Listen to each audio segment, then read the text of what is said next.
네, 이제 주말입니다. 금요일장 마감이 됐습니다. 지난밤에 마감됐던 뉴욕 증시에서 우리 혹시 챙겨봐야 할 이슈는 없었는지, 또 국내 오늘장에서 분석해볼 만한 이슈는 무엇일지 함께 체크해보도록 하겠습니다. 오늘도 MTN 김종규 애널리스트와 함께하겠습니다. 어서 오세요. 네, 안녕하십니까? 네, 일단 미국장부터 봐주세요. 지난밤에 장 시작되는 거 보고요. 괜찮다라고 했거든요. 일제히 상승세로 시작됐고 이슈를 찾아보니까 고용지표가 생각보다 괜찮아요. 나와서 괜찮겠거니 했는데 밀려났고요. 마감 가격은 뉴욕장. 그리고 고용지표에 대한 논란이 좀 분분하게 나오는 것 같습니다. 이거 어떻게 된 겁니까? 나중에 나올 고용지표들도 더 챙겨봐야 되는 겁니까?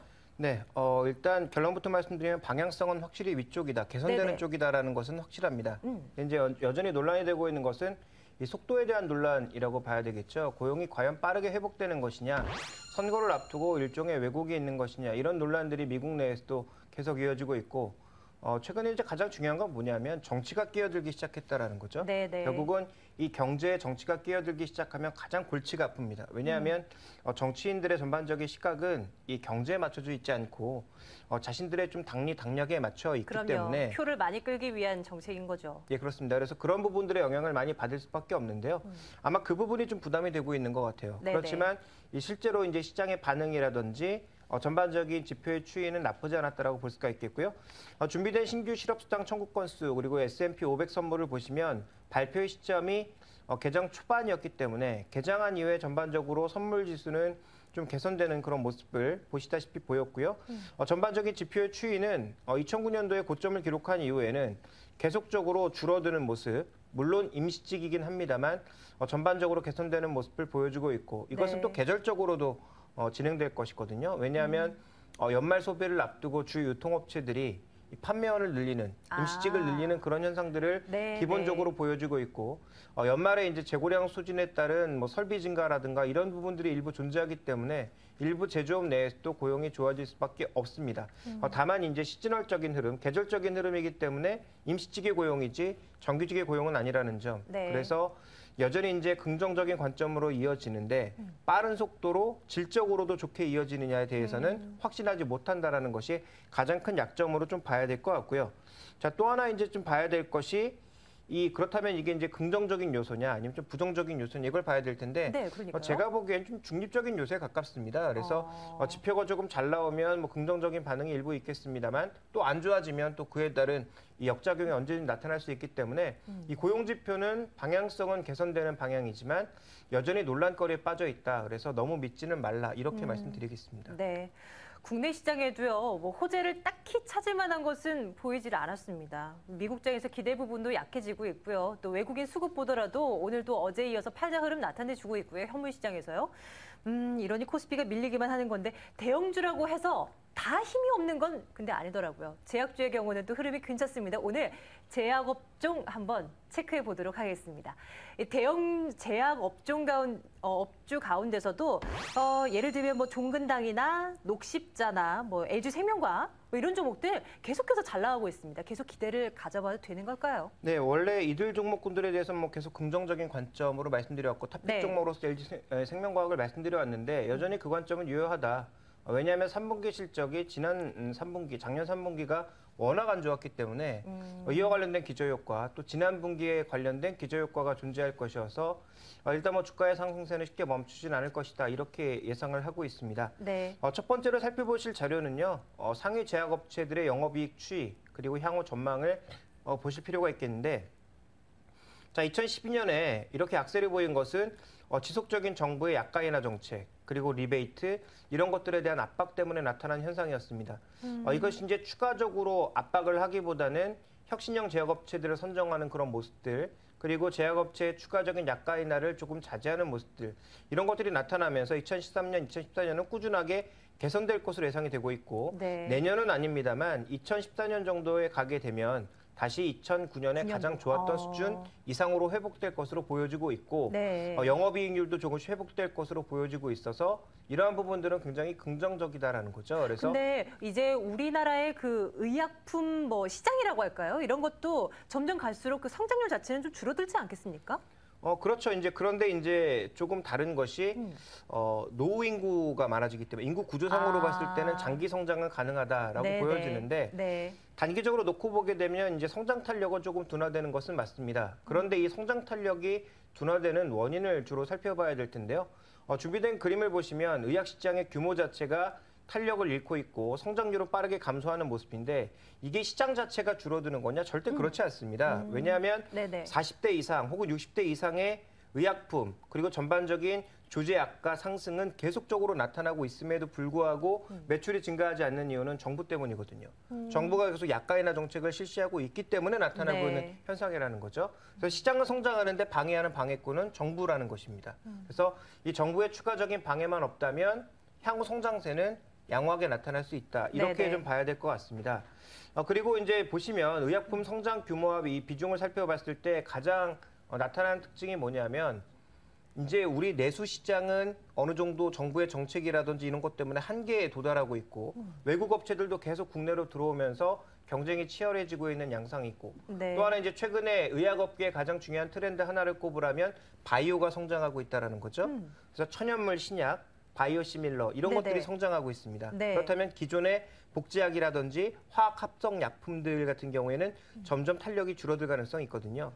그러다 보니까 이제 최근에 시도하는 게 국내 업체들이 새롭게 성장할 수 있는 아시아 이머징 쪽이라든지 중국이라든지 네네. 네, 이런 수출 쪽으로 굉장히 많이 관심을 어. 쏟고 있는데 그럼 수출을 얼마나 하고 있는 것이냐 살펴볼 필요가 있습니다. 업체마다 당연히 다르겠죠. 예, 그렇습니다. 그런데 이제 전체적인 수출 비중을 보시면 지금 10% 정도에 불과하거든요. 그래서 이 국내 제약업계 전체적인 볼륨이 그렇게 커지지 않는 상황에서 수출로 이제 규모 외형을 넓혀 나가야 되는데 아직까지는 좀 부족한 양상이고요. 업체별로 살펴보게 되면 LG생명과학이 절대적입니다. 40% 이상 정도의 비중을 차지하고 있고 나머지 업체들은 한 10%가량 정도를 차지하고 있기 때문에 전체적으로 지금 LG생명과학에 거는 기대가 굉장히 높다. 그리고 지금 이 성장 호르몬이라고 하는 것이 미국의 임상 3상을 거치고 있습니다. 거의 이제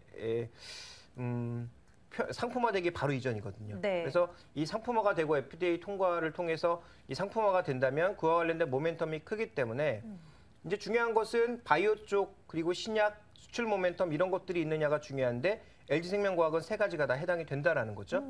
그런 측면에서 보면 이 업체는 조금 다른 업체와 추가적으로 차별화되지 않겠느냐. 그래서 네. 이미 한 달 넘게 제가 꾸준하게 탑픽 종목으로서 언급을 드리고 있는데 여전히 이 종목이 제일 탑픽이다라고 보고 있고요. 긴 관점에서 봤을 땐 바이오 쪽에서 셀트리온 같은 종목을 네네. 여전히 좋게 보고 있고 단기적인 뭐 계절 모멘텀으로 인해서 녹십자 같은 종목군들이 움직이고 있습니다만 이런 계절성을 타는 종목들에 대해서는 조금 조심해 볼 필요가 있지 않을까 이렇게 판단하고 있습니다. 아직 생명과학의 경우에는 LG생명과학의 경우는 이익 실현의 그 위치는 아니다라는 말씀이시죠? 네, 뭐 수급이 크게 이 바뀌지 반전되기 않는 이전까지는 한. 네. 계속적으로 가져가시는 게 좋을 것 같습니다. 알겠습니다. 오늘 시장에서요. 시장 대비 강세를 보였던 종목들 하나만 더 볼게요. 요즘에 수능이 이제 한 달이 앞으로 다가왔습니다. 수능을 언제 받지라고 저는 이제 까마득한데요. 우리 고3 학생들 얼마나 어려운 시기를 보내고 있겠습니까? 이런 와중에 교육주가 주식시장에서는 떠오르고 있습니다. 한 1, 2주 전이었나요? 김종희 애널리스트와 함께도 교육주를 살펴본 바 있는데 그때 말씀해 주신 종목이 대교, 비상교육인 걸로 기억이 납니다. 대교 경우에는 오늘 또 5% 가까운 급등으로 마감이 되는 흐름이에요. 지금 상황은 어떤지 또 봐주세요. 네, 이 교육주 같은 경우에도 말씀드렸던 것이 종횡, 좌우, 그다음에 이 상하 이런 네네. 것들이 중요하다고 말씀드렸고 그래서 지금 산업을 보면 세대별로 봤을 땐 아래로 점점 넓어지는 모습. 그래서 우리나라 교육은 항상 어디 쪽에 기울어졌습니까? 고등학교, 중학교 이쪽 그리고 이제 초등학교 쪽으로 많이 기울어지는 모습이었는데 최근에 평생교육 이런 것들이 그렇죠. 굉장히 강조가 되고 있고요. 네네. 컨텐츠 쪽에서 보면 그동안 이제 참고서 이런 위주였다면 이제는 참고서뿐만 아니라 굉장히 다양한 애플리케이션이라든지 이런 것들 옆에 유통 채널이 넓어지는 모습들 이렇게 나타나고 있다. 그래서 교육주 주목해 볼 필요가 있고 탑픽은 제가 그때 말씀드렸던 종목이 메가스터디와 함께 대교를 이제 탑픽 종목으로 말씀을 메가스터디였군요. 드렸습니다. 네네. 그리고 이제 중성주 중에선 비상교육을 말씀드렸는데 개별주로서 너무 많이 올랐기 때문에 좀 부담이 있다 이렇게 언급을 드렸는데요.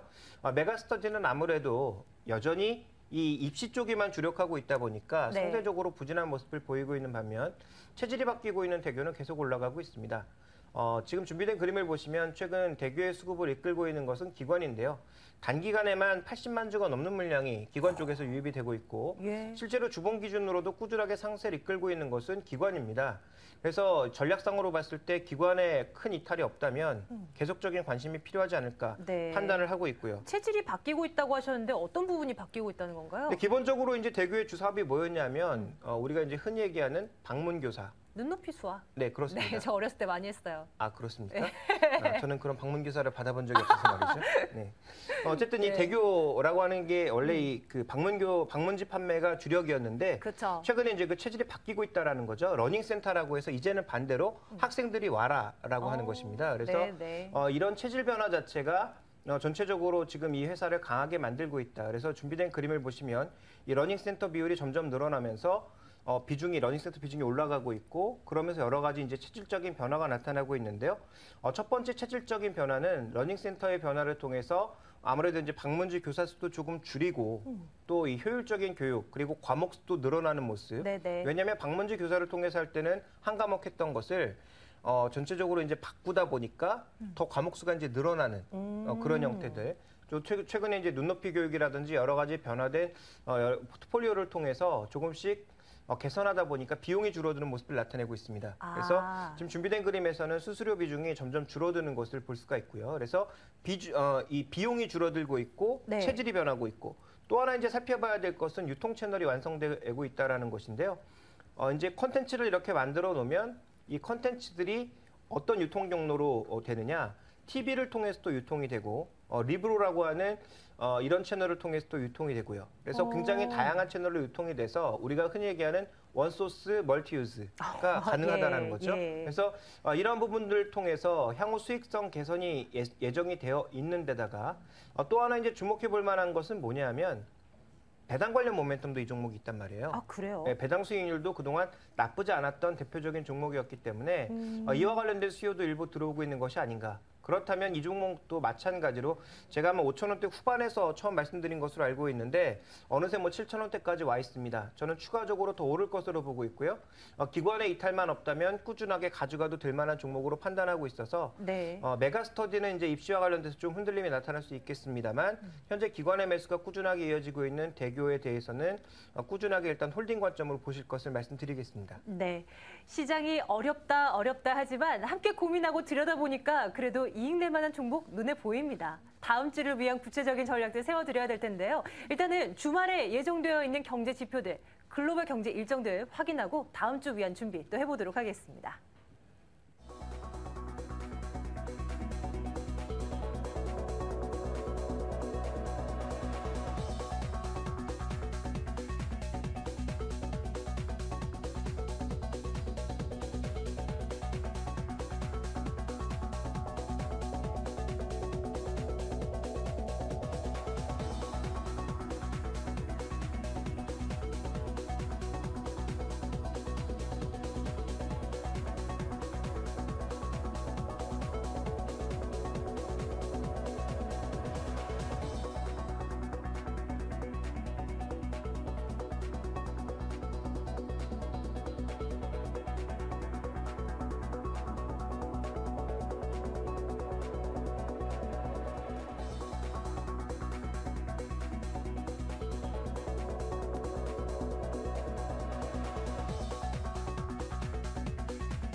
코스피는 점점 밀려나거나 아니면 제자리고요. 코스닥 지수는 오르긴 오르는데 그 안에 있는 종목들이 너무 많이 올라서 못 잡는 종목들만 또 오르고 이런 움직임이 나타나고 있습니다. 다음 주 우리 어떻게 하면 좋을까요? 두 분의 전문가 시각 듣겠습니다. 계속해서 MTN 김종규 애널리스트와 함께할 거고요. 또 여의도 싱크탑 연구소 유인성 연구원도 함께하겠습니다. 어서 오세요. 네, 안녕하세요. 네. 자, 우선은 시장을 윗방향으로 확 틀지는 못해도 좀 하락을 제한시킬 만한 요인들 없을까 궁금합니다. 일단 김종규 애널리스트와 먼저 얘기 나눠볼게요. 다음 주에 앞서서 천지훈 앵커 브리핑하는 거 들어보니까 미국에서 주택 관련 지표들 많이 예정되어 있던데 이거 잘 보면 되는 겁니까? 네, 다음 주에 이제 주택 관련 지표들도 있고요. 또 하나 이제 우리가 주목해 볼 만한 지표는 이 주요 기업들의 실적이죠. 그래서 그렇죠. 네. 오늘 바로 이제 주요 웰스파고라고 하는 그런 대형 은행들의 실적이 있습니다만 다음 주에도 지속적으로 이어집니다. 이런 기업들의 실적이 과연 시장의 기대치 이상을 만족시킬 수 있을지 중요합니다. 왜냐하면 이들 기업은 서프라이즈급 효과를 내야 호재입니다. 왜냐하면 많이 낮춰놨기 때문에 이 많이 낮춰놓은 수치보다 조금 높게 정도 나온다면 이거 호재가 아니거든요. 예상치 혹은 그거보다 조금 위여도 호재는 아니다. 네, 그렇습니다. 그래서 시장에 뭔가 좀 충격을 주기 위해서는 정말 서프라이즈하게 높은 실적이 기대가 돼야 되고요.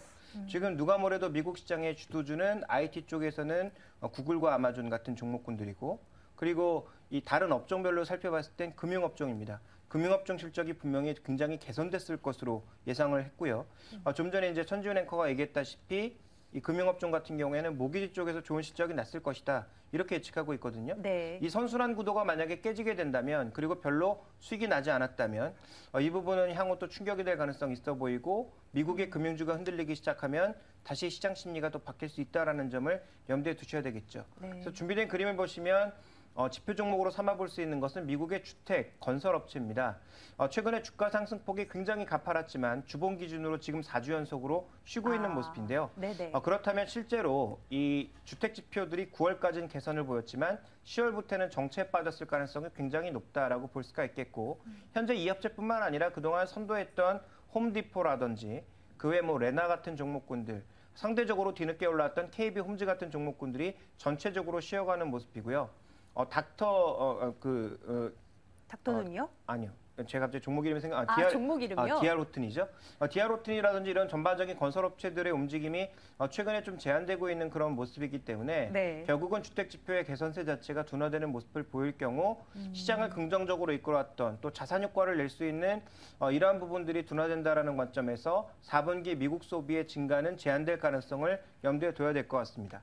또 하나 살펴봐야 될 것은 바로 유로존의 전반적인 리스크를 측정해 볼 수 있는 가장 중요한 지표는 스페인의 국채금리가 아니라 유로화라고 보고 있는데요. 현재 지금 유로화의 흐름은 굉장히 답답한 흐름을 보이고 있습니다. 위쪽으로의 흐름도 아니지만 아래쪽의 흐름도 아닌 굉장히 애매모호한 위치에 놓여 있는 양상인데요. 유로존 같은 경우에 지금 우리가 중요하게 살펴봐야 되는 것은 이 2013년부터 우리가 흔히 얘기하는 이제 자기 자본 비율을 9%까지 올려야 되는 상황입니다. 들고 있는 자산들을 팔아야 되거든요. 그동안 지난 여름에 유럽계 자금이 가장 많이 들어왔는데 과연 한국 주식을 팔지 않을지 확인해 볼 필요가 있겠고요.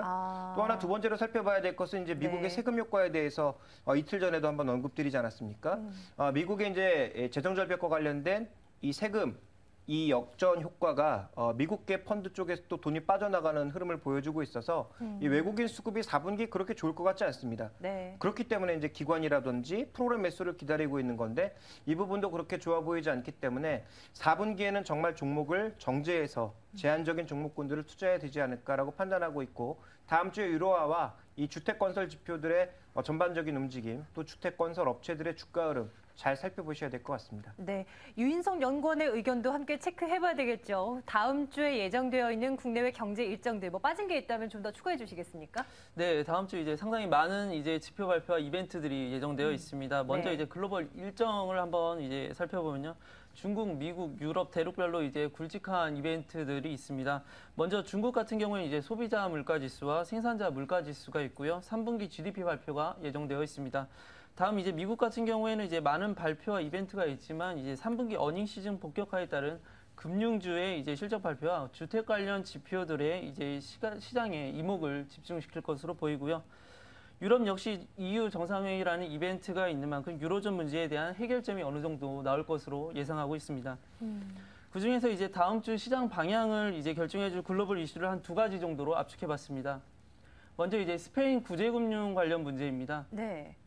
다음 주 EU 정상회의 전후로 일단락될 것으로 지금 예상되고 있는데요. 그 이유는 스페인이 최근 이제 S&P로부터 이제 2단계 이제 국가 신용 등급이 강등되었는데 발등에 불이 떨어진 스페인 입장에서 봤을 때는 이제 구제금융 신청을 이제 어느 정도 좀 윤곽을 잡아줘야 되지 않을까 생각하고 있고요. 불안 요소 해소 측면에서 봤을 때 증시에도 상당히 긍정적인 요소로 작용할 것으로 보입니다. 다만 이제 스페인 라우이 총리가 이제 정치적 입지로 인해서 이제 21일 지방선거 이후 이제 나올 그 구제금융 조치가 나올 것으로 전망되고 있기 때문에 그 지속적인 관심이 필요해 보입니다. 다음 이제 미국 3분기 어닝 시즌이 본격화되면서 금융주에 대한 실적 기대감이 점차 커지고 있다는 점인데요. 다음 이제 3분기 이제 업종별 순이익 전망치입니다.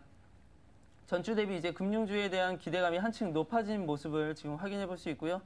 작년 실적이 이제 상당히 부진했던 만큼 기저효과에 따른 이제 어닝 서프라이즈가 나올 것으로 점쳐지고 있고요. 예. 이번 주말 사이에 발표되는 JP모건 체이스와 웰스파고의 실적이 이제 다음 주 월요일 시가를 결정할 것으로 보이는데요.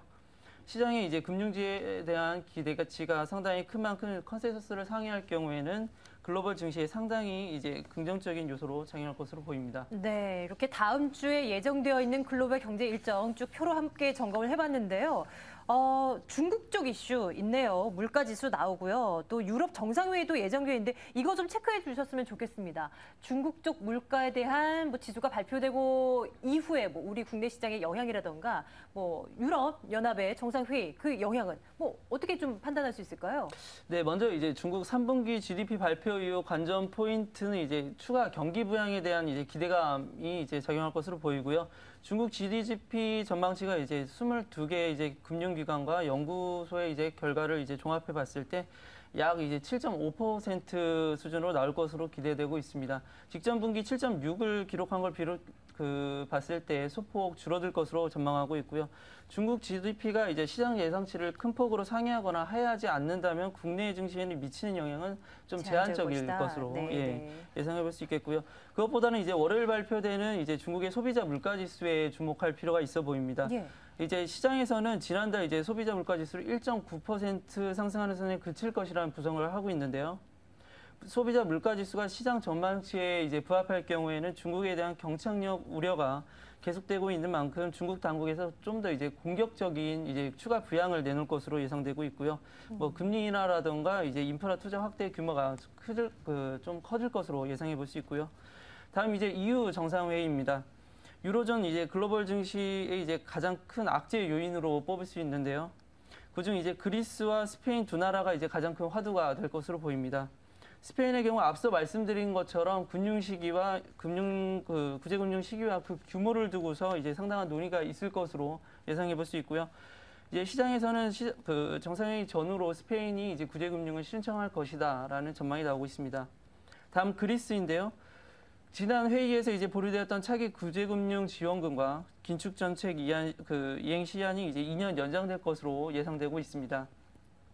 지난 11일 IMF 총재가 그리스 긴축 목표 달성 시한을 2년 연장 요구를 수용한 만큼 다음 주 열릴 EU 정상회의에서 그리스에 대한 해결책이 어느 정도 나오지 않을까 생각해 볼 수 있겠습니다.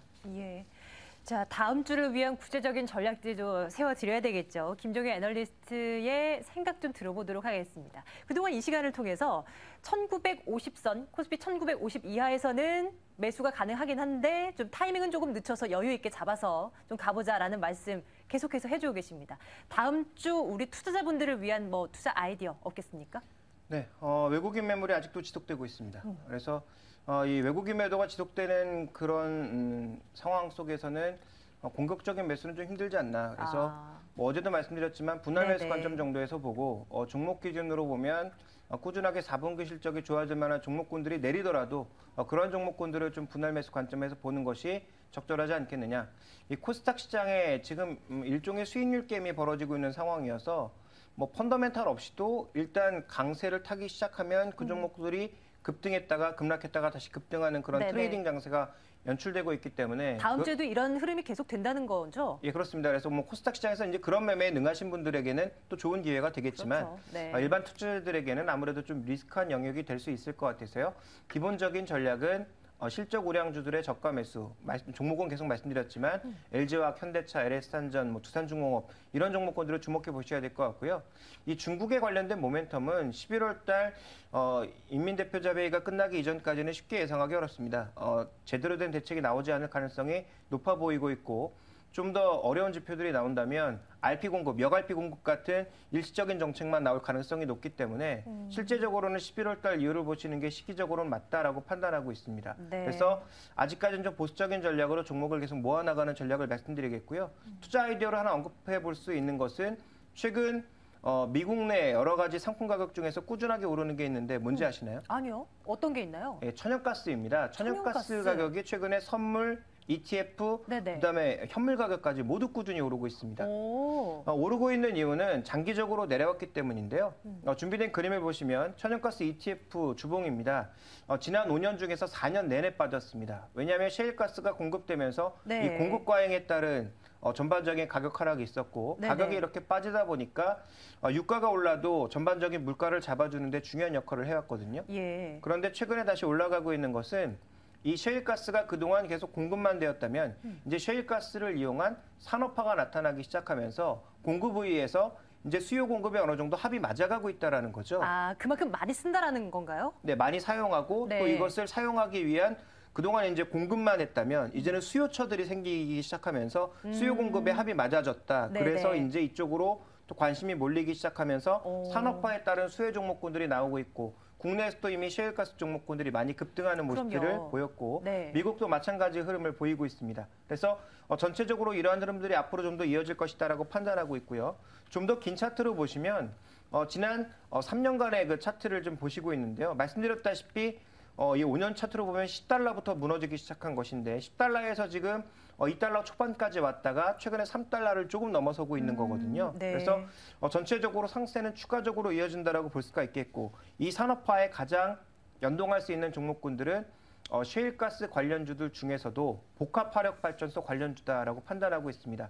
이 복합화력 발전 그 기자재 종목 중에서 국내 종목 내에서는 그동안 언급드렸던 보일러 관련주들 네. BHI 네네. 언급드린 적이 있죠. SNTC도 여전히 언급드린 적이 있는데 단기적인 흐름이 아닐 것 같습니다. 왜냐하면 다음 그림 살펴보시면 지금 에너지 원별 수요 비중 전망이 2020년에 미국 내에서 가장 빠르게 늘어나는 것이 바로 이 죄송합니다. 가스 쪽이고요.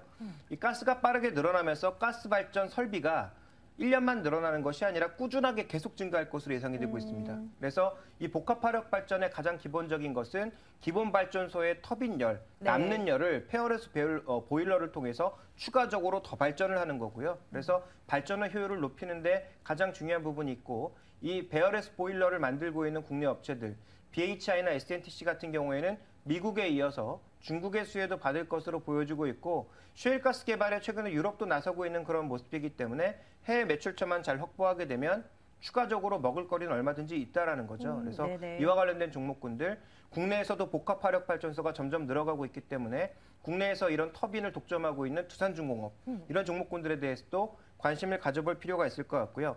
더 짧게 본다면 최근에 천연가스 가격이 올라가고 있는 이유 중에 하나가 뭐냐면 춥기 때문입니다. 겨울이 다가오고 있기 때문에요. 아니요. 이상저온 때문이거든요. 아, 전 세계적으로? 네, 그렇습니다. 그래서 네. 미국 내에서도 굉장히 지금 이상저온이 나타나고 있는데 피터 린치가 가장 선호하는 투자 아이디어는 생활 속에서 얻을 수 있는 투자 아이디어입니다. 이 이상저온이 일시적인 것이 아니라 겨울 네. 내내 이어질 것으로 보고 있기 때문에 올해는 굉장히 춥다라는 거죠. 그렇다면 단기적으로 난방 관련주들 한번 우리가 관심을 가져볼 필요가 있을 것 같고요. 또 하나 여름에 이제 비가 너무 많이 오면서 상당히 더울 거다 뭐 이렇게 예상을 했었는데 덥긴 더웠지만 실제로 옷이 별로 팔리지 않았는데 겨울 같은 경우에는 굉장히 추울 다르죠. 것으로 예상이 되면서 네. 이제 뭐 의류 판매 같은 것들이 늘어나기 시작한다면 의류 관련주들도 최근에 많이 조정을 받은 만큼 시장에서 단기적인 부각은 나타날 수 있을 것으로 판단이 됩니다. 그럼요. 겨울옷 요즘 또 얼마나 비쌉니까? 아, 그런데 이거 말씀해주신 셰일가스 관련주 말입니다. 이 짧은 관점보다는 조금 더 긴 시각에서 바라보는 게 괜찮다라고 하셨는데 생각하시는 기간이 한 어느 정도예요? 그냥 가늠 좀 해보게요. 제가 보기에는 2014년까지 이들의 그 성장 네네. 그리고 주가의 상승은 끝나지 않을 것으로 판단하고 있습니다. 예, 알겠습니다. 자, 이번에는 유인성 연구원의 전략도 좀 들어볼까요? 자, 연구원님. 다음 주 우리 뭐 지수 자체는 또 어떻게 될 것인가? 아니면 시장 큰 그림 혹은 뭐 전략들 뭐가 있을까요? 네, 다음 주 이제 나올 변수들이 이제 모두 이제 저는 긍정적으로 이제 해석되고 있다 보고 있는데요. 네, 증시 역시 그동안 낙폭을 이제 줄이는 반등이 나올 것으로 지금 예상하고 있습니다. 다음 주 이제 코스피가 이제 박스권 움직임을 보일 것으로 예상하고 있고요. 하단으로는 이제 61선인 1925선을 이제 지킬 것으로 보이고 상방으로는 짧게 21선 부근인 1985선, 길게 봤을 때는 한 2000선까지도 바라볼 수 있지 않을까 생각하고 있습니다. 이제 뭐 박스권을 두고서 지난주 낙폭이 과다했던 종목군들 중에 이제 메이저 수급이 뒷받침되는 이제 대형주 위주의 매매 전략이 이제 좋을 것으로 보이고요. 특히 어제 금리 인하 조치로 이제 수혜가 예상되는 건설업종에 대한 이제 관심이 필요할 것으로 보입니다. 극동건설 사태가 이제 법정 관리 절차에 들어가면서 일단락됐다는 점 역시 건설업종에 이제 긍정적인 요소로 작용할 것으로 이제 판단되고 있고요. 네. 건설업종 가운데서 이제 대우건설의 움직임이 상당히 좋을 것으로 예상되고 있는데요. 이번 주 장이 이제 급락하는 가운데서도 이제 하단 지지선인 9,900원선을 이제 지켜준 모습을 볼 수 있었는데요. 차트상으로 봤을 때 전일 윗꼬리가 나온 모습이 다소 불안해 보일 수 있지만 금리 인하 발표 이후 가장 빠르게 움직인 종목인 만큼 코스피가 안정세를 찾아갈 경우에는 다시 상승세로 이어갈 것으로 보입니다. 뿐만 아니라 이제 주택 및 이제 건축 부분에서 이제 국내에 상당히 호조세를 띠고 있고요. 연간 매출액 가이던스 역시 무난하게 달성할 것으로 전망되는 종목이기도 합니다. 네. 해외 수주 부분 같은 경우에는 이제 10월 발표 예정인 이제 알제리를 비롯해서 이제 나이지리아, 모로코, 싱가포르 등지에서 수주가 유력한 프로젝트를 다소 보유하고 있는 만큼 주가 상승 모멘텀을 이어갈 것으로 예상되고 있습니다. 알겠습니다. 두 분의 시각 비교해보면서 잘 들으셨습니까? 다음 주 시장 대응할 때 여러분들 꼭 참고해 주시기 바랍니다. MTN 김종규 애널리스트와 함께했고요. 또 여의도 싱크탑 연구소 유인성 연구원과 함께했습니다. 두 분 말씀 잘 들었습니다.